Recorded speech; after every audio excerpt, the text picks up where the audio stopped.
Abraham, when God tested him, offered Isaac as a sacrifice. He who had embraced the promises was about to sacrifice his one and only son.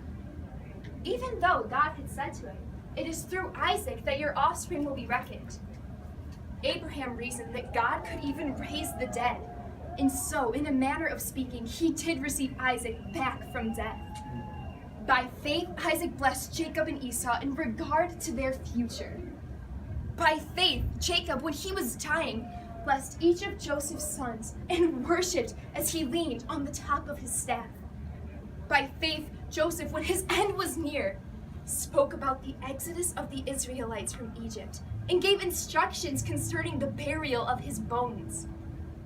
By faith, Moses' parents hid him for 3 months after he was born because they saw he was no ordinary child and they were not afraid of the king's edict. By faith, Moses, when he had grown up, refused to be known as the son of Pharaoh's daughter, but chose to be mistreated along with the people of God. He regarded disgrace for the sake of Christ as of greater value than the treasures of Egypt, because he was looking ahead to his reward. By faith, he left Egypt, not fearing the king's anger. He persevered because he saw him who is invisible. By faith, he kept the Passover in the application of blood, so that the destroyer of the firstborn would not touch the firstborn of Israel.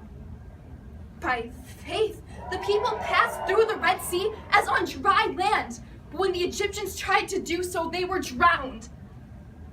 By faith, the walls of Jericho fell after the army had marched around them for 7 days.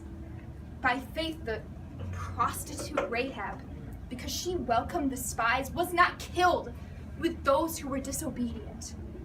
And what more shall I say? I do not have time to tell about Gideon, Barak, Samson, and Jephthah, about David and Samuel and the prophets, who through faith conquered kingdoms, administered justice, and gained what was promised, who shut the mouths of lions, quenched the fury of flames, and escaped the edge of the sword, whose weakness was turned to strength, and who became powerful in battle and routed foreign armies.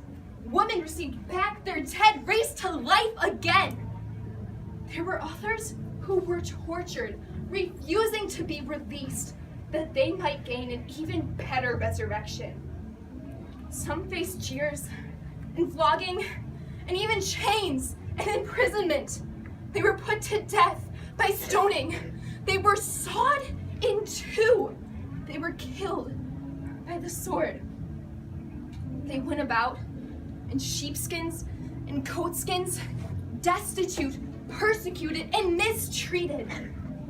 The world was not worthy of them. They wandered in deserts and in mountains, living in caves and in holes in the ground. These were all commended for their faith, yet none of them received what had been promised, since God had planned something better for us, so that only together with us would they be made perfect.